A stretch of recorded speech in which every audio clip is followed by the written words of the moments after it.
A little bit louder in the back, or? Just a little louder, we got people back there as a hearing problem. Okay, I don't want to scream in this, but if it's not too loud for those that are close to a speaker, I will keep it.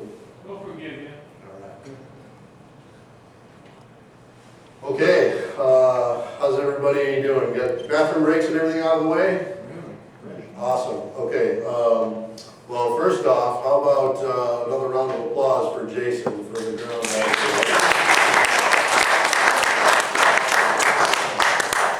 That's the real deal, and you know, I'm going to touch on some of the things that we crossed paths and we probably didn't even know, and we talked a few times, but there's, when he started talking about Africa and some of the places in Afghanistan and Iraq, those are some things that I'm going to touch on, and we might have even been in some of those places at the same time, so it's kind of crazy that we grew up 20 minutes from each other and ended up on the other side of the world. So, yeah. Sandbox Wars, I was a 22-year veteran from the Air Force. Again, my name is Sean Russell, for those of you who don't know me. I retired just 2 years ago as a lieutenant colonel from the Air Force. I grew up in South Haven, back there now with my wife who's here with me tonight, Renee, and also my guys from the American Legion in South Haven made the trek down to make sure that I don't tell too many stories, or at least ones that they may or may not know the truth on. So, yeah, this is kind of an overview. My service was covering active duty, the reserves, and the Air National Guard over a 22-year career. Much like Jason, I came in 2001. We'll talk about that here in a little bit and kind of how that shaped my career. But I am a sandbox vet. I mean, my entire career, unlike pretty much any war we've really been in over the last 100 years or any conflict, for those of us that came in right around the 2000 time frame, this is all we really know.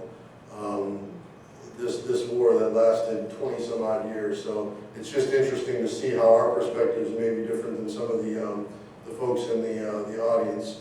Denny, I talked to you from the Army, and Bruce, I know we've talked before about some of your experience and just how it's different here from the Sandbox Wars and our experience there. So I retired as a command pilot, 5,000 plus flight hours. I've got over 2,500 combat hours, lots of MBG hours you can see there.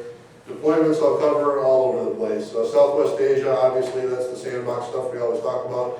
But I also had a lot of experience in Africa, the Pacific, Central and South America, all of which are areas that a lot of folks don't know that we chase Al-Qaeda all over the planet. These guys are not just located in the Southwest Asia area that we always kind of identify them as. Especially Africa, the Philippines.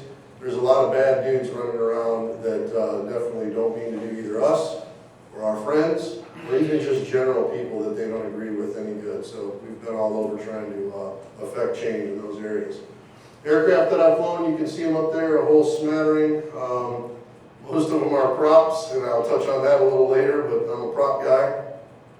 Then, like any guy in the Air Force, you got ground duties. Those are kind of some of the things that I've done as I moved up through the chain. There, both in my flying jobs as well as explicitly ground jobs that I did for a tour that I had an actual staff job. Before anybody makes real fun of me here, I just want to point out, yes, I'm a chair force guy. I know the joke is out there. Jason, I can see you snickering like you're going to make fun of my slides here. I haven't made slides in a while for a PowerPoint deck, so this is my best attempt. If you find any mistakes, the first one that says that fesses up and points out a mistake, I got a little treat for you there. Yeah, this probably isn't going to be anything too cosmic, but all right, where it all began for me. That's my picture there in the upper right. Pretty much wanted to be a pilot all the way back from when I was, I think this was like in 4th or 5th grade that I drew this little "how you doing," and my mom kept it and made sure that I got it years later. It's kind of funny because when I look back on this and I see this picture of being a pilot, maybe in the Air Force, I don't know if that's an Air Force, I think that's a Navy plane, but it might have been. Top Gun was pretty popular way back then. But I've been referred to by many, and I think my wife will probably back me up on this, but I'm probably one of the most non-military military guys around, is what I've been told. And I don't know, maybe that kind of has led to certain paths in my career that I'll talk about and why I ended up there. Yeah, I've just never been the typical square peg into a square hole. I've always been trying to fit that square peg into a round hole. So it's just interesting that I thought I wanted to be a pilot ever since I was 10 years old or so, and here we are actually retired with that as a career through a very convoluted process. I commissioned through officer training school in spring of 2001, so like I said, just when that 9/11 kind of kicked off, and that was my experience. I went through a lot of training, obviously, flight school and whatnot to become a pilot. About 2 years worth, so I completed that in 2003, and then there was follow-on survival, water survival, and Pensacola land survival up in Spokane, Washington. So basically just lots of follow-on stuff. Summer 2003, finally got my first assignment. After pinning on there, you can see a brand new gold bar, thought I knew everything, brand new wings, thought I was the best pilot ever. And went to my first assignment, which was C-130s in Dyess Air Force Base, Abilene, Texas. Learned pretty quick that I did not know anything. So kind of like what Jason was saying, I pretty much walked in and realized that I had no clue what was going on.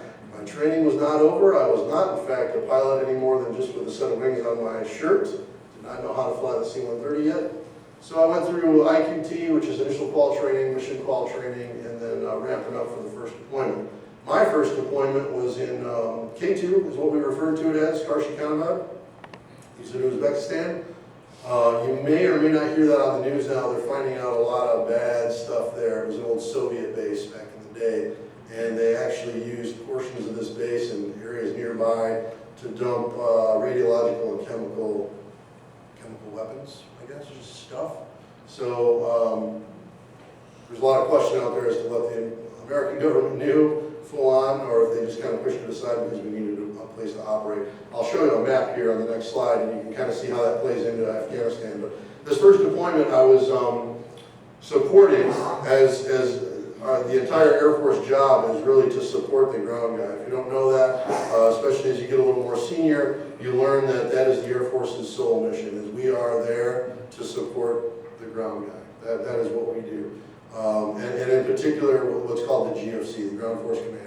So whatever it is that we're trying to accomplish, it is always in support of that bigger goal of the ground movement and the ground scheme of maneuver to get their objectives done. So of course that played in when we were up in Uzbekistan. That was the best place with the longest runway that we could get C-130s into, and the safest at the time to support movement of troops, beans, bullets, etc. down into Afghanistan. It was a little ways, obviously, after, I think, the Horseman book that you referenced. Those guys have been in for a while. There's been a lot going on in Afghanistan, but we still really hadn't built up Bagram Air Force Base yet, or Bagram Air Base, I should say. It was still pretty Spartan. The runway still had, and the taxiway still had holes and stuff in it, so it just wasn't a great place to operate. But we pushed in stuff from the north, as well as stuff coming in from the south, which I'll talk about later. Yeah, so that deployment, again, fast and furious, just really learning a lot really quick and realizing how much I didn't know, thinking I was a pretty skilled pilot, but it's a lot different when you're flying primarily at night. Most of our missions, because they determined the Afghanis and some of the other guys that wanted to do bad things to us didn't have the capabilities of NVGs and stuff yet. That stuff hadn't been pilfered off the base, and they haven't figured out that how useful that stuff was yet. On a broad scale, I mean, there's always some guys that were in the know that were the top tier dudes, but as a rule, it was much safer to fly at night on NVGs, and we obviously had a lot of training doing that. We had training, you can see that they call that the elephant walk there on the top left picture. That's C-130s just kind of lining up to do a mass airdrop or a mass infiltration somewhere. The middle picture there, you can see those are CDS bundles, I believe, that Jason talked about, the container delivery system. And then on the bottom, that's just a formation flight, which we also train to, both day and night. That's pretty typical of the spacing that we could do, so we can get a lot of iron really close to each other, so we can drop really quickly on an airfield before, or wherever, a FOB if we needed to, before the bad guy even knows we're there. So, yeah, that was kind of first deployment, and what that looked like for us. We lived right on K2 there. It was sort of a built-up area. We lived in these little wooden huts for a while. Then it was tents, and it was back and forth depending on how many guys were coming in. But we did a lot of the movement piece that Jason referred to, of whenever that stuff would come in on big airplanes, the C-1, they would land at K2, and then the C-130s would, the guys would break that down, put it in C-130s, and we would bring it into places like, maybe not Kunduz, but similar areas, Bagram, Kandahar, etc. So a lot of different bases on the outside too, that bordered Pakistan area. So, yeah, that was kind of first deployment there. Nothing too exciting. I had great guys, really good mentors that were senior pilots. I was a new co-pilot, so I'm really just kind of hanging on. And most of the times, the guys that I flew with said, "Hey, don't touch anything. Just sit there, and if I need you to do something, I'll tell you." Which was kind of offensive because I thought I was this great pilot, but you learn real quick as you got more senior that you probably saved both of our lives by doing that. So that was I had good guys. Follow-on deployments from my C-130 time, you can see there. I didn't mean to put Puerto Rico first because that almost sounds pretty lame that I would be in Puerto Rico, and my wife was probably laughing because I think she visited while I was down there. But the real places I deployed were IUD in Qatar, and again we were pushing stuff up into Afghanistan. I'll give you a map here, you can kind of get a little better reference of that. We were in Al Yassalim in Kuwait, and then also Camp Lemonnier, I think is how you pronounce it, in Djibouti. It's originally a French base there in Djibouti. And that's when we were working, doing a lot of Africa stuff, as well as we pushed south and west into Africa, but we also did a lot of work up into Yemen. And that was when we were actually welcome in Yemen at the time. So, and then Puerto Rico, probably one of the best. If anybody asks what the best deployment was and the coolest one, it was probably definitely Puerto Rico, because somehow I got picked as a new co-pilot to be in Puerto Rico for 4 months to take over they called it, I should forget the name right now, but it was Coronet Oak was the mission. And it was basically a mission that had been accomplished by C-130 units that were guard units, because it was a good deal, and they always took the good deals. So it was a guard unit mission for C-130s that pretty much got to live in Puerto Rico for a month or two at a time and go and resupply like all the embassies in Central and South America and just do milk runs for all the folks, and then they would use C-130s for that. Well, after the war kicked off, obviously, we were using everybody. If there was a C-130 that was available and it was not broken, it was probably deployed somewhere in either Iraq, Afghanistan, or any of the supporting AORs, that areas of operational areas that we needed them. So because of that, they were pretty tired and said, "Hey, we can't support Coronet Oak even though it's a great mission. We need somebody else to do it." My unit at DIAS, the 40th Airlift Squadron, got me to go down there, and they basically kept us there, flying around the Caribbean and living in a hotel on the beach for 4 months. So that was my good deal. And I know, it's an Air Force thing. Like I tell some of my brethren that are Army guys that always tease me about Air Force. We all made choices, so. All right, so around the world in a hurt. There you can kind of see a little bit more of the picture. So that's kind of a big version. I think Jason pointed out, or kind of put up this area right here in Afghanistan. This is kind of considered the whole Southwest Asia area. I'll point out some individual places I was at here in a second, but then this is kind of just like token Puerto Rico. Sorry, I didn't realize it was going to be quite this small, but you can see Puerto Rico and my red dot right there. What was cool about Puerto Rico, and then I'll bounce back to the desert portion, because it does tie into sandbox wars. So, does anybody know where we probably, I would think, seen it on the news, where we brought a lot of the prisoners that we brought over from Afghanistan and Iraq? Cuba. Where? Cuba. Cuba, yeah, exactly, Guantanamo. So my main job, actually, that they figured out, since they didn't want us just hanging out in Puerto Rico in the hotel and drinking rum drinks and playing bingo by the pool, was that we could do runs from basically Haiti. We were bringing Haitian folks that were working, as well as Jamaican folks, up into Cuba to Guantanamo, which I think is right in this area. My eyesight isn't the best, but yeah, it's on basically the east end here. So Cuba, and Jamaica, and then Haiti. And basically we were picking up guys that were TCNs, third country nationals, to work in the kitchen, cleaning, doing whatever that the U.S. forces needed in support at Guantanamo Bay. So we would make milk runs, go and pick these guys up, bring them up to Cuba, beginning of the week, bring them back to Jamaica and to Haiti at the end of the week. And that was kind of a cool run. I've never been to Cuba before, probably most of you have been to Cuba. That was kind of a neat thing to see, especially again being a young co-pilot still in this aircraft. When you come into Guantanamo, it's no joke. Like, they will shoot your airplane if you fly over the wrong part of Cuba. So there's a very specific approach corridor that you have to do where you almost fly right up the line of the bad guys, the bad Cubans, and the part of Cuba that's ours.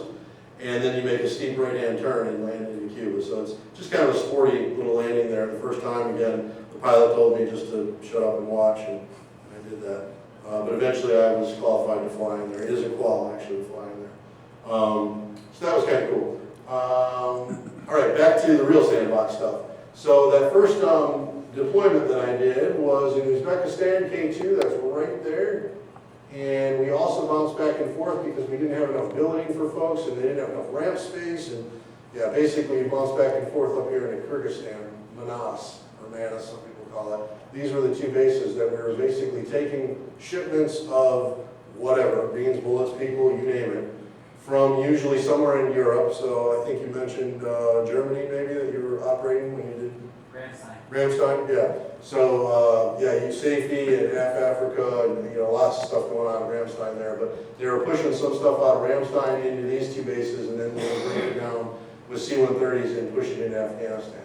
So I think Jason kind of pointed out right up in this general area was Bagram down here, Kandahar. Kandahar was more of just like the international airport that we took over and made into our air base, right? Bagram was, no kidding, a air base. It was a Soviet air base of some sort, and it looked very Soviet when we first got there when I was flying Hercs. It later looked almost American. I mean, with yeah, all the Burger King and the coffee shops and the AFEs and all the different things. I think most guys would probably say we Air Forced it. We made it Air Force worthy. So, and we did eventually move down there and operate it out of Bagram. That's the big base that you always hear about, probably inhabited by the Chinese right now. And then, so that was kind of my first rotation, first go was K2 and Manas, Kyrgyzstan. Excuse me. And then I actually went back there twice, and the second time we moved all of our things and pretty much operated then out of Qatar, IUD Air Base. That is probably, it was and probably continues to be, to my knowledge, one of our biggest bases in this whole area that was allowed, we were allowed to use that by the Qataris. It's just outside of Doha, a handful of miles, huge runways, huge base, huge infrastructure. And we basically, as C-130s, did the same thing. It's kind of a hub and spoke, a hub and spoke concept where the big guys will bring it in on C-5s or C-17s, and then we'll break it down and bring it into Iraq and Afghanistan from there. When we moved down to that area, out of Qatar and IUD, we were pushing stuff both into Afghanistan, so we were flying directly across here, up through Paki airspace,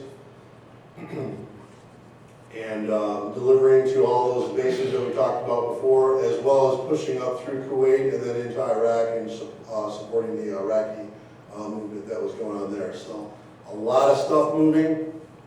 I can't even imagine how many hundreds of thousands of tons that were moving all the time. But it was always kind of comical, and I should have found a picture of this. There were times, because it was like a bus service. The C-130 was used as like a scheduled bus service, so we had certain times that the C-130s, at least a portion of them, would just do regular runs. No matter, if we had something to bring or not, or you had too much to bring in a lot of cases. But it was always like a 3 o'clock run, a 6 o'clock run, a 9 o'clock run, around the clock. There was stuff taking off and going up in the air and bringing stuff back. But there were times, and we took pictures of, you literally would come back from Afghanistan with a box the size of a gift or something from Amazon. And the loadmasters would think it's hilarious to strap it down 6 ways from Sunday in the back of the C-130, which is huge, and take a picture of it because, you know, really that's what we're doing. We're in the war zone and we're flying this one box back. But again, that's kind of like a bus service, you know, sometimes it just runs empty. But for the convenience and the logistics, that's how we would run it. Most days, those missions, if we were running, as you can see the distance, if we were running up into Afghanistan, you wake up and, you know, see the mission board and realize you're going that way, and you're like, oh God, this is going to be like an 18-hour day, which was pretty much our max day. Because it took a good 4 hours or so to fly over, and then you were stopping usually in 2 places, Kandahar, then bouncing up to Bagram, and then sometimes back to Kandahar with an hour or so on the ground, depending on if you got fuel or where you fuel, and then back. If you got the Iraq run, it was pretty cool because it was a short day. However, they were still kind of shooting more in Iraq than they were in Afghanistan at the time. So you kind of had to pick your poison and, you know, luck of the draw on which way you were going. All right, so that was second and third deployment. Just to kind of give you an idea, deployment numbers, I think I had, in the C-130, it was six total deployments. And the numbers kind of go up from there, as you'll see. But much like Jason, our deployments weren't the typical Army deployment where we were gone for a year, where some of those guys would get extended, the ground guys, particularly Army units, and I think Marines too, because they just love to abuse the Marines. I want to say they were anywhere from 12 to 15 months sometimes, those guys were there. We were only there when C-130s, when I was with those guys, we were typically there for 4 months, sometimes 90 days, but usually 4 months. And then we were just timed out. We had certain hour limits that we could do, and they said, hey, you're no longer safe, you got to go back stateside and get healthy, and then you can come back 4 months later. That changed. There was lots of different iterations. There was like AEF buckets, they called it. There was different combined unit deployments. I mean, they tried everything under the sun, because obviously we did this shenanigan for 20 years. So, yeah, so I came back again for my next deployment after going home, and I wasn't quite upgraded yet, but I came back and did, I think it was partial Ali Salim in Kuwait, which is right there, a little bit closer to Iraq. You know, when they start ramping up more operations, they try to get stuff closer so you can obviously have more effectiveness in your day, right? Just get more stuff in and out of theater. Again, what we were carrying in all these places was just the beans, bullets, and the troops, really. And it could have been bringing ammo and weapons and whatnot in, and it could have been bringing prisoners out sometimes. Usually, the guys we were bringing out were guys that were rotating out to go home, or sometimes the guys would go, especially from Iraq, their R&R spot would be where we lived, in Qatar. So there was a nice pool, pretty good chow hall, and we felt bad because a lot of times those guys are coming out here for R&R, and yeah, that's where we lived. So that was that deployment, and I think the final one that I did with the C-130s was in Djibouti. So Djibouti is down here. That was Camp Lemonnier, and again, we had split ops. We had some guys that were still operating out of Qatar. We had some guys that were still up in Manas and kind of covering this whole area, if you can imagine. The mission while we were flying in and out of Djibouti was mainly support of the entire the Horn of Africa, we called it, Horn of Africa area, and also up into Yemen. At that time, in the 2004, 5, 6 time frame, we were still fairly good with Yemeni folks. I can't remember their government, but the government was pretty good with us. They realized that there was a lot of bad stuff going on out in the country, and they were willing to support. My understanding is that eventually got thrown over, their government got overthrown, and they were no longer friendly with us. I kind of come back to that with some other work that I did later. But that was pretty cool because this Camp Lemonnier, it's a French, obviously a lot of French influence there. I think it's Navy. John, is that check? Is it Navy, Camp Lemonnier? Was that primary? No? I can't remember. We used to fly in there. What's that? We used to fly in there. Did you? Wow, wasn't a blue moon. Yeah. It was pretty cool because it's one of those places that isn't built up like Bagram or Balad or, you know, any of those places that were just built up so much that there was so much oversight and so much grass you couldn't really get away with anything. This place was pretty cool. You could, we got to go out on the local economy and go, I never did the shark or the, I can't remember, whale sharks or something. You could go and dive with the whale sharks. But they had like a local casino that you could go and just kind of, blow off steam every 2 weeks or something while you were there, as long as it was a day off. But it was pretty busy. In that particular deployment out of there, we carried the U.S. ambassador for, I can't remember what country it was now. Ethiopia, right here. We carried her in, and we carried the couple higher-ups, I don't remember the name right now, General Abizaid and some other guys. I think he was the CENTCOM commander maybe at the time. I don't know, but yeah, he was a big league. And he was on our C-130 with the ambassador, and we just kind of flew them around Ethiopia to talk about issues that they were having. A lot of interaction, even at this point as now an aircraft commander, but still a fairly young guy. I think I just pinned on captain, realizing that there's a lot of behind-the-scenes relationships and stuff that go on in all these countries. So, and it all really revolved around trying to figure out who these bad guys were that were filtering out, obviously, from Iran, some in Pakistan, Afghanistan, Iraq. I mean, they really were spreading their fingers through a lot of different areas around the world. So you'll kind of see how I work more on that with additional airplanes. All right, questions on that? That's my time in the herd, broad strokes. And I'll have plenty of time for questions at the end. So I had one question Yes. about K2. Yeah. You had mentioned that the Russians were dropping radioactive materials and leaving it there. Did anybody that was stationed there end up with a higher rate of illness? yeah, they weren't. If I say dropping, what I mean too is like kind of storing it. Yeah, getting rid of it. Probably not disposing of it real well when the USSR broke up or when the Soviet Union broke up. That's my understanding. That's a lot of that stuff kind of got, it was lost track of even from my understanding. But yes, there has been. If you Google that, you'll see that there's a lot of interest right now with guys and girls that are getting cancer. They had a lot of documented pregnancy issues, throat cancers, lots of respiratory stuff.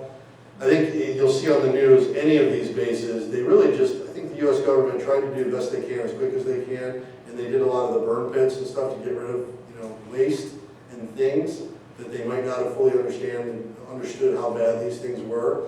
Combine that with the fact that, I've got pictures, again, I didn't include them, but there's radioactive pictures that are literally in a berm where you're standing, and my hooch that I live in is right here. We climb up on the berm and look over, and where you're sitting is a radioactive sign, do not cross in Russia. So yeah, it was that close. Yeah, they're finding a lot of issues with that. And I mean, that's throughout, including Afghanistan and Iraq. Burn pits, they burned everything. They burned medical waste, they burned the papers, the garbage, the different fuel type things that they were getting rid of. This is just the way they got rid of stuff. Yeah, Bruce. Is it Bruce? Sorry. Yes, sir. Yeah, did you have any part of that past administration when they evacuated Afghanistan, left all that equipment there and everything, and there's still people there? Do you have any part of that? No, I didn't, but I'm going to What do you think cover. about that? What's that? What do you think about that? It's hurtful. It's hard. Yeah, I think. We've got $1 million worth of equipment and everything there, huh? You didn't have a part of that, huh? Yeah, no, I wasn't there during that. I'll get to that because I did have guys that were there in another aircraft. As a matter of fact, one of the aircraft. What's that? I'd like to hear that. Yeah, one of the aircraft I flew was one of the last ISR aircraft, Overwatch aircraft that was in the airspace when we pulled out. Where'd you get your basic at, Lackland? I'm sorry? Where'd you get your basic training, Lackland? No, I went through Montgomery, Maxwell Air Force Base for OTS.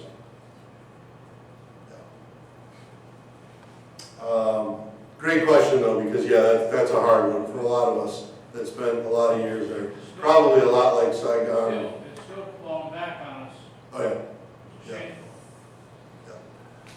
Airplanes that I trained the trainer. So I trained U.S. guys to go over and train the Afghanis how to use these airplanes. Those airplanes were left behind. Some of them were flown by the Afghanis up into Uzbekistan, actually. They knew how to get up to K2, and they were up in those airports there. Some of these guys that we trained took their families and anybody they could get in these airplanes, piled them in and got out of Dodge when, you know, the Taliban rolled through town. Because they knew their days were numbered with helping the Americans. Yeah, I'll get to that. Great question. Okay, thank you. Yep. Can everybody hear me up top okay? Is that working? Okay. It's not blowing anybody out? All right. Okay, so I finished up in Herx. Oops, sorry, I should. No, well, I'm not going to be able to go back. But so I'll tell you the story how I got here real quick. So Into the Shadows, the transition, special operations. So I was in aircraft commander upgrade. It's kind of, I'm going to back you up here just about a year, 9 months or so before I actually started here. I was still flying C-130s. I was an aircraft commander upgrade, and I was in Little Rock Air Force Base, which is where that's the schoolhouse for the C-130s. That's where you learn how to do everything C-130. And as I'm there, meeting other guys that are all flying C-130s from Alaska and Japan and Germany, a lot of different places, and we're all sharing stories. And somebody says something about, we're all talking about what our futures are going to be like. Because at this point, I'm pretty close to 3 years, and it's going to be time to move from Dyess Air Force Base to the next Air Force Base, the next job, whatever that is. Most guys end up going right back to where we were getting trained at, Little Rock, to be instructors. That would kind of be the natural course. I wasn't real keen on that, but I was like, well, that's what's going to happen. But we're all sharing stories as we're there in aircraft commander upgrade. And one of the guys says, oh, I just heard about, a buddy of mine, heard about this little airplane they're going to fly. It's part of AFSOC, and I'm not kidding with you. I mean, I went through OTS, so I'm like a 12-week wonder, right? And I said, what's AFSOC? Like, what does AFSOC do? I had no idea. For those of you who don't know the acronym, it's Air Force Special Operations Command. It is the Air Force's version, or their piece of the Special Operations entity that the U.S. military has. But I knew nothing about it. I was a slick C-130 guy who was basically transiting or carrying troops and trash and bullets and beans. That's what we did. So I said, tell me more. I'd love to hear about this. And they made it sound real cool. I probably saw a couple of neat movies that thought I was going to be carrying, you know, big gorilla dudes and snake eaters through the woods and whatnot. And as they told me more about what they knew, and they said it sounds like it's going to be this single-engine airplane. And I was like, oh, I heard enough. I'm all good. I'm a C-130 guy, and at this point, I probably had about 800 hours or so in combat, give or take. But I had 4 engines, and I had parachutes in the back, and I had guns on the airplane. If we went down, I was usually carrying dudes that were pretty badass, pardon my language, but so I was usually feeling pretty safe, even though we were getting shot at occasionally. Not bad, but we were flying pretty high. So when I heard about the single engine deal, I was like, yeah, it sounded cool right until you said single engine. I'm all good with that. And I'm not flying that in combat. Oh, and we don't have parachutes. I'm good. But I started Googling it because I just wanted to find out about this airplane. It's called a Pilatus. And the more I Googled this airplane and the company, it's a PC-12, the more impressed I was. So I kind of started asking questions. And apparently, when I asked too many questions, somebody got the word that I was interested, and I get a call that says, hey, we understand you're interested in our program, and we're just standing this up, and we would like you to come out and talk to us about this. So I was like, sure, that sounds cool. Maybe, let's see what it's about. So I went out there under the impression that I was going to be flying these little airplanes and carrying snake eaters around, and thought that was going to be really cool. I get out there, and they wouldn't really tell me a whole lot. But at the time, I was a little more fit, and seemed like I had what they were looking for. They said, so if you're interested, we're going to call your C-130 commander, and you're pretty much done there. You're coming to Hurlburt Field, you're going to be part of AFSOC, and we're going to send you through training. So that's what I did. And that's when I kind of got introduced into special operations in the summer of 2006. Like I said, it was in Hurlburt Field. It's the home of AFSOC. That's where AFSOC Command is at. And so if you ever have seen like C-130 gunships, again, not the C-130 that I flew, that was called a slick. It doesn't have anything on it, it just carries stuff. But the gunships that have the guns hanging off the side, the helicopters, the old 53s, anything that was special ops, the headquarters for that was in Hurlburt there, including this new airplane that they were just standing up. So about this airplane, I'll go through some of these pictures here in a second, but you can probably sense that from this is one of our logos here. It's, if you can't read it, it says, "We will find you." And it's basically just a mean-looking skull with a great big brain on it, and our airplane in the middle. And so how this airplane in this particular squadron is called the 319th SOS. It was stood up by a gentleman named Mike D'Argenio, who actually got out of the Air Force and after 9/11 decided to come back in because he realized he was a gunship. He was of gunship lineage, and he realized he wanted to be part of basically going after the bad guys. He was a real go-getter, great leader, and he is the one who basically headed up this program that they started because they realized the special operations folks that were supporting the air folks, that were supporting the special operations ground folks, they could not provide enough air asset overwatch. So basically think predators or drones. At that time, in the 2005, 4 or 5 time frame, they did not have enough satellite bandwidth or backbone to get enough of these drones up in the air, the unmanned video surveillance, to support the special operations guys. The demand, the appetite was much more than the supply. And they realized real quick, especially, I mean, all the guys realized it, but the special operations guys, because there's very few of them compared to big Air Force, they don't like losing a guy, as none of us do, but there's very limited amounts of these guys. And they realized how valuable it was to have eyes in the sky. So that was kind of a newer concept, to have, no kidding, an unblinking eye. So they had to figure out, okay, how do we solve this problem? The special ops guys, the snake eaters on the ground, they want the support. How do we do that without having the backbone? So they basically, there were some other guys in the special operations community that were doing this with other airplanes, but they basically did a big study and they decided that this airplane was going to be a good fit, and it was available, and it was easily modifiable, and it had the right legs and capacity to basically become a tactical manned ISR asset. So basically think of an eye in the sky. That's what you're doing. Anytime the special operations group was on the ground doing some kind of mission, especially what was HVT, a high value target, we were going to be overhead, or somebody would be overhead. We quickly, under Darge is what we call them, under Darge's leadership, we got the reputation in this squadron that basically we would brief with the ground operators on the base before they would go out and do their mission, and then we would debrief with them. Well, as you can imagine, as a ground guy, there's a lot of value in that when you can look the guy in the eyes that's going to be up overhead watching your back versus a predator drone operator that's usually stationed on the other side of the earth back in the United States. Not to take anything away from those guys, because what they did is amazing. However, there's just a value there when you can look those guys in the eyes.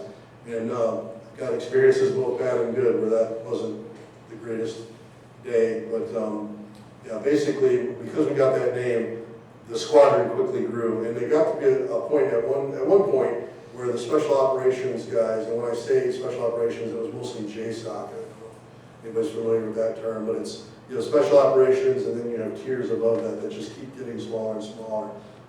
Jason had mentioned agency guys, for instance. You know, some of those guys plug into the different higher tiers that are way up above even how we operated. But JSOC, Joint Special Operations Command, those were guys like the Navy SEALs, your SEAL Team 6, Green Berets, the Delta guys. Rangers were included in that as well. And they all had their code names that we would operate with. Those guys would typically not want to go out on a mission, or they would delay if they could until we were overhead, just because of what we were able to provide. So the sensor was our big tool that we had, but another thing was our comm suite. We had radios that were sometimes too many radios. At one point, we actually had 8 different radios on the airplane that were typically all going at the same time. We started out with 1 sensor on the airplane. Eventually, we ended up putting 2 sensors, if you can imagine, on that little airplane. There was one right up there that was visible. There was one in the tail that was, yeah. And if I didn't say it, for those of you that are worried about this because you know the background, everything I'm telling you right now is unclassified. It didn't used to be. A lot of the stuff was classified and certainly sensitive. Nothing I'm telling you now is even sensitive anymore. It's open source. So 2 sensors, and then the comm suite, which enabled us to talk to multiple airplanes that could come in and drop whatever weapons or ordnance for the ground guys. We could communicate back to our JOC, our Joint Operations Center, to bring in CASEVAC if we needed to.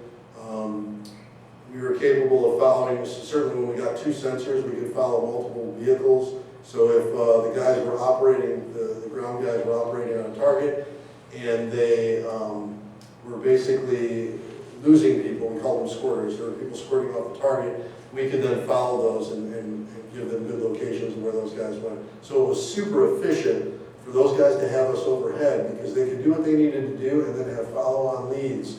Or sometimes they would just say, hey, you know, we got to eliminate that particular car, and that's kind of what happened. So I put some of these fun pictures up here. So this was kind of how the original U-28s, this is called the U-28, if I didn't mention that, U-28 Draco. My call sign was Slayer 46. So yeah, that was, we all had our individual call signs as we came on board. And so I was Slayer 46. This is how the airplanes kind of looked. Civilian paint schemes, the idea was they didn't really want to advertise. As you can imagine, when you're operating on the Gulf Coast of Florida, people see this type of airplane taking off and whatnot. It doesn't take a genius anymore for bad guys. We know that they're operating around our bases. We know they're looking to see what kind of tools we have. We know they're looking to see if they can take pictures of what equipment is on those tools. So we tried to keep it very much hide in plain sight for a long time. Eventually we got some pushback, I think it was congressional, that didn't like that we were doing this. And yeah, they made us painting a little bit different. But for the longest time, this was actually one of our slick airplanes that didn't have, it wasn't modded with all the gear, but we learned basically how to do touch and goes, NVG night landings, etc. We did dirt field ops, so we could do that. We tried not to do it a lot because it would mess the sensors up, but we could land and grab one of our guys, throw him in the back if he was hurt, and bring him back to safety real easy, faster than a lot of other guys could. A helicopter might take 2 hours to get there and back, where we could make the same flight in 40, 45 minutes. And we actually did that with some Afghanis. I was on one where we had 2 ships overhead, and I was the one overhead, the other U-28 in the stack went in and pulled an injured, U.S. injured an Afghani boy by accident, and we were able to get him back to care. So some kind of cool missions that we did, but mainly it was an ISR mission and supporting the ground guys.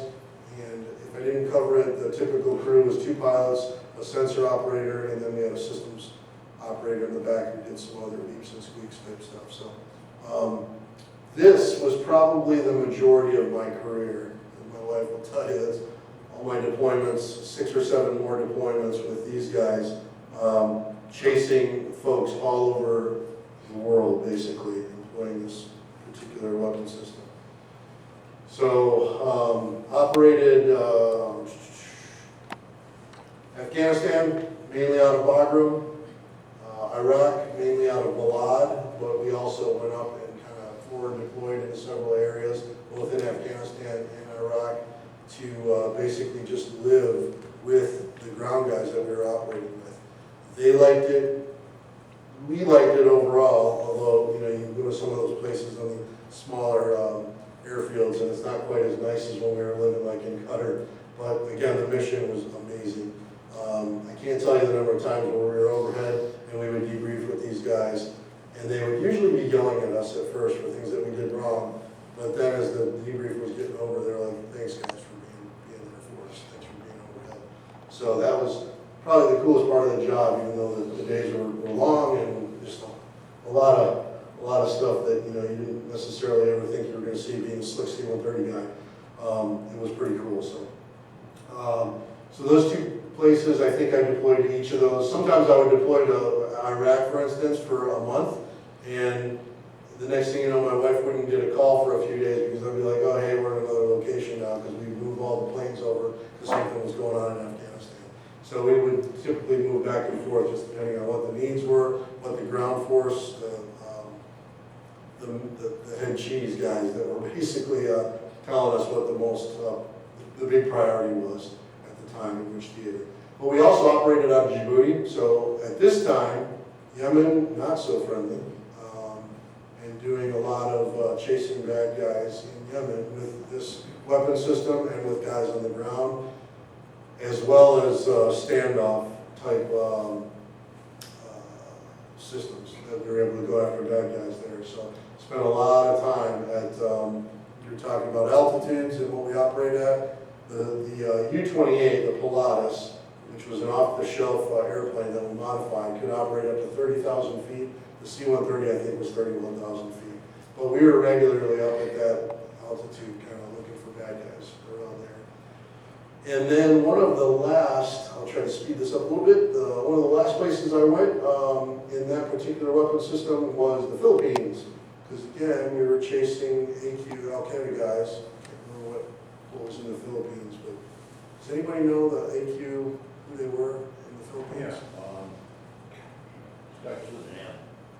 Yes, maybe I'll think of it, but if you think of it, just holler it out. But anyhow, all these places had their own Al-Qaeda guys. Even over here, when I operated a little bit later in Burkina Faso, again, Al-Qaeda guys all up into Mali and just, I was up in Tunisia later for a non-flying job. But these guys have their, you know, a lot of the bad things that you see going on, they are tied together in some way. It might be very loosely tied. I'm not saying that they're brothers or anything like that. But these guys are definitely adept at figuring out how to get into some of these different places, like the Philippines. I operated in a place called Zamboanga, just north of Basilan, and we were down in these little islands that aren't depicted here, but this little island called Holo, that was just a little cute, beautiful island, at least from 20,000 feet. And there were bad guys chasing around the Filipino army dudes all over that place, bombing churches, bombing schools, kidnapping folks, you know, raising money by kidnapping, etc. So that was another place where I was at for a handful of months, just chasing bad guys in this weapon system in the Philippines.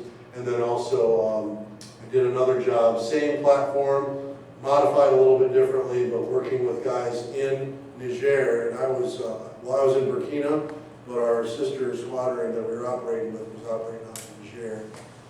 And again, chasing bad guys in there, so.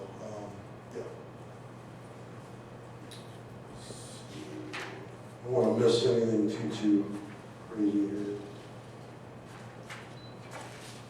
All right, we'll call that good due to time on the U-28s. Okay, new chapter. So at this point, it's the end of 2012-ish, actually the end of 2011, and find out that I'm having my first new little girl.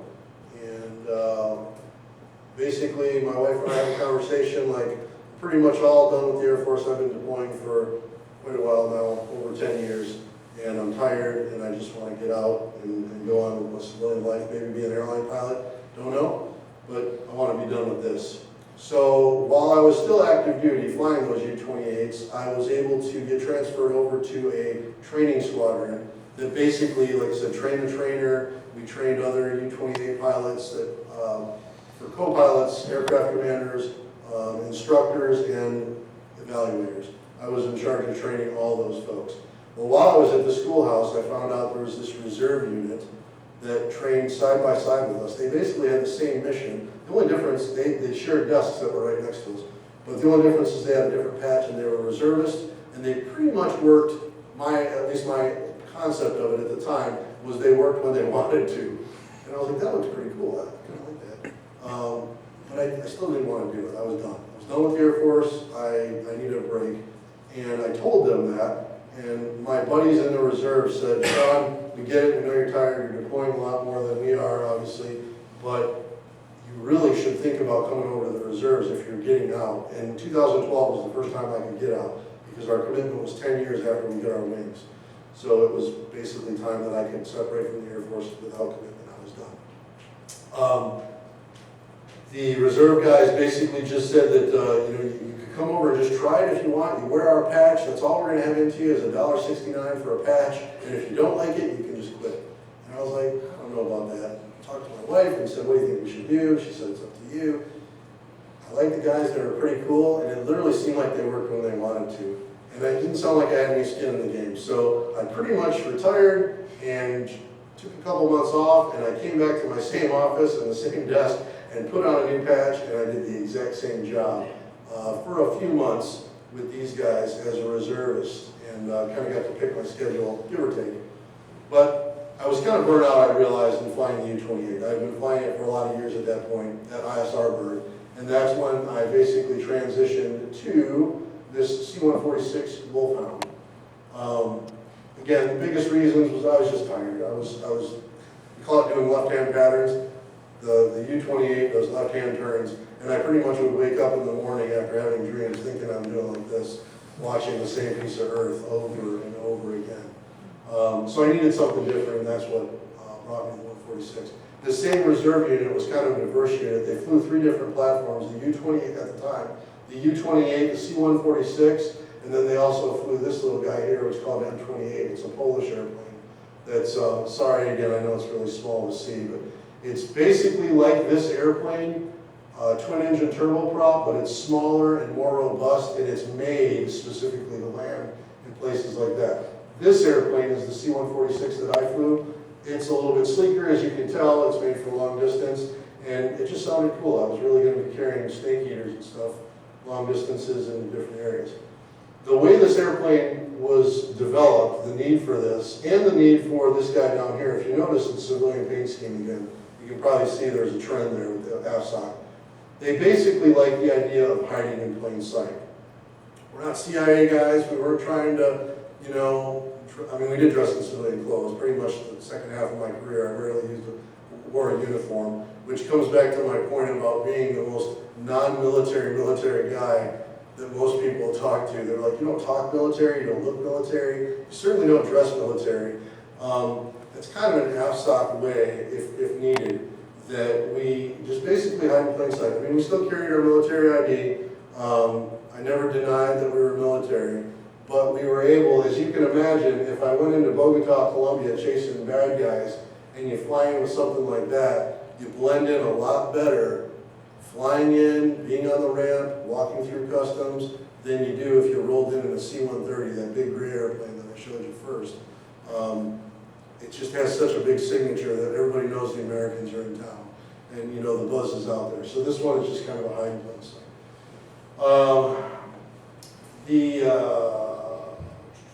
Yeah, so it enabled me going to this in the reserves. It enabled me to kind of just have a little bit more time with my family, design my schedule a little bit more, think about what I want to do as a civilian, etc.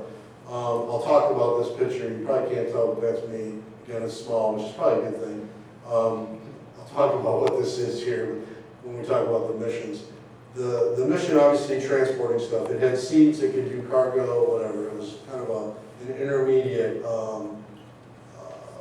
airlift capability that could maintain a low profile. But it was able to land on dirt, we could do that. This picture right here is actually up in Alpena, Michigan. I wasn't flying these at the time, but I helped plan this. That's when I was working the COVID thing, Renee. So I was up in Alpena working some other stuff, and I found out these guys were trying to figure out how they could start designating places that they could land both in the U.S. and CONUS as well as overseas, and just start to get sharp on that, because we weren't having to do that. All the places we've gone in the last 20 years, we've really owned it. We've had air superiority, we take over the bases, we do that, but we're anticipating in the future having to go into places where the airfields are destroyed on purpose, so we can't use those assets. We need to figure out how to start landing on roads and whatnot. So that's M32 that runs east-west up in Alpena, and that is a C-146 Wolfhound there that's landing on the road. Right there, they take down some power lines and stuff to get them out of the way, but then they landed on the road. And the A-10s from Selfridge also landed up there, so that was kind of cool. They've done that a lot more than us, though. They practice that all the time. And then, so yeah, that's kind of general mission. And capes I won't go too much into, but another thing that we did was the FID training, Foreign Internal Defense, and that's what this picture is about here. So that's me with a drum with this other Indige actor. He's an actor, he's in the United States, out in the middle of the field down in Florida. But basically, they trained us to work in small teams to go out either with or without this airplane, and to go in and embed with countries that we're friends with, but we don't necessarily have a formal relationship with. And we want to just start building relationships in case we ever need them to support, obviously, our national security goals. But to kind of see, it was a multifaceted reason. We would go in and see what their capabilities were. We would kind of let them know generally how we operated, so they sort of knew if we showed up that it wasn't brand new, like, hey, I've never seen these guys before. We started building some relationships, and that kind of relationship building is really what the FID was all about. But this was part of the training and kind of the culmination of like 3 months of training where they dropped us into this area and there was a bunch of actors who pretended like they were from another country, and we had to figure out how to just assimilate with them and eat nasty food and play drums and have a good time. This was actually a good time part of the night. We were all sharing a cold beverage and playing their drums, so that's what that's about. All right. Let me know if I'm over too much and you just stop me. All right. Cruising real quick with a couple guard units. So, moved back home, forward fast. This is now 2017, so I did that job for about 5 years or so with the reserve unit. And then I decided I needed to change again, or maybe my wife kind of put that bug in my ear because at that time I was commuting. I think we were partially living back in Michigan and Florida. We were bouncing back and forth. And we wanted to be closer to home because we were having our third child at this point and just trying to figure out how we were going to make things work. So I said, can we get something closer to home? Michigan is home. They don't fly a lot of airplanes in Michigan anymore. The A-10s were gone at this point, or the F-16s were gone out of Selfridge. A-10s moved from Battle Creek to Selfridge, and they didn't have C-130s anymore. So there wasn't a lot of options for me.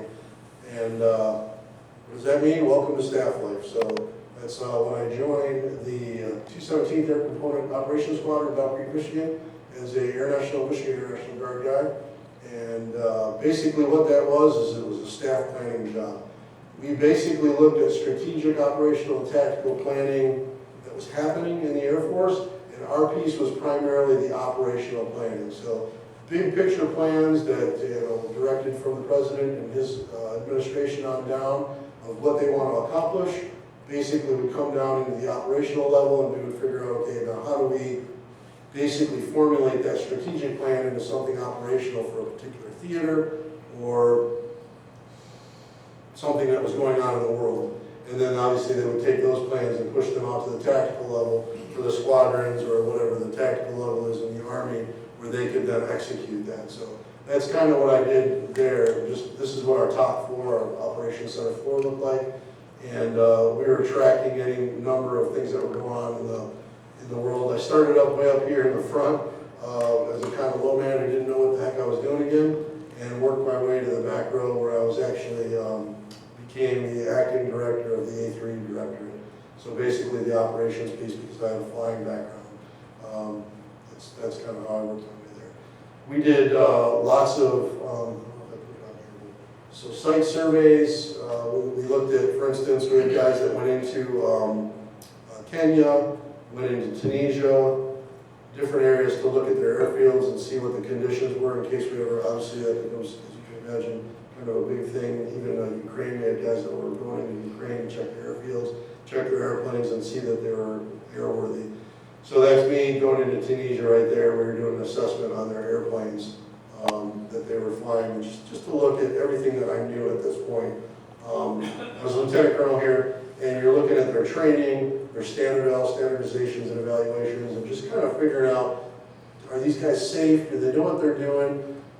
Do they do anything new and different that we might learn from? But also to give them little nuggets about what we've been doing and making sure that we can operate together if we ever need to. So that's one example of a trip that I went on this one, like I said, which is Tunisia. And then real quick, part of what we did up there, we got tagged to do what's called a ROM, a restriction of movement. During COVID, it was up in Alpena, and basically the military at large, and the Air Force in particular, figured out like, hey, COVID is rampant here. This is in the 2000, 2001 time frame. We still need to send dudes overseas, but we can't send them if they're sick, right? Because that's a recipe for disaster. So they figured out we're going to do a 2, and then it was a 3-week quarantine with guys, and we were taking in about 150 people per rotation up in Alpena, and I was the assistant director up there to just figure out how to keep these guys healthy. Well, first assess them, make sure they weren't sick when we got them, and if they were, they kind of got separated until they were healthy, and then all the guys that were healthy, we were keep them separated and keep them healthy until we put them on a plane to deploy wherever forward they were going to support the war effort forward. All right. Yeah, that's good enough for that. Okay, last job. I promise it's coming to an end here. got tired of Michigan, I guess, or actually more tired of a ground job. I hadn't flown in about 4 years at this point. That was strictly a ground job. I didn't touch an airplane for almost 4 years. So much so that I was a little bit nervous when I got hold of my buddy and we were talking, and he said, hey, I got this airplane that we're flying out here in Arizona. It's really cool. It's kind of a big boy program, almost like if you're a flying club program, because we're all, senior dudes, but what we're doing is it's a very small unit. And I said, man, this sounds amazing. I get to fly again. And so I went home and pitched it to my wife and said, hey, I think we can do this. About 2 or 3 years worth. We're kind of at the end of our career. And I was also pretty nervous because I hadn't flown in 4 years. I was like, man, how's this going to go? I'm kind of the old dog learning new tricks now. It ended up being okay. The airplane's not super cosmic. It's a civilian Metroliner that was converted to do a mission very similar to the U-28. It had a sensor ball. Here's the back of the airplane. You can see our operator back there with his video screens. That's his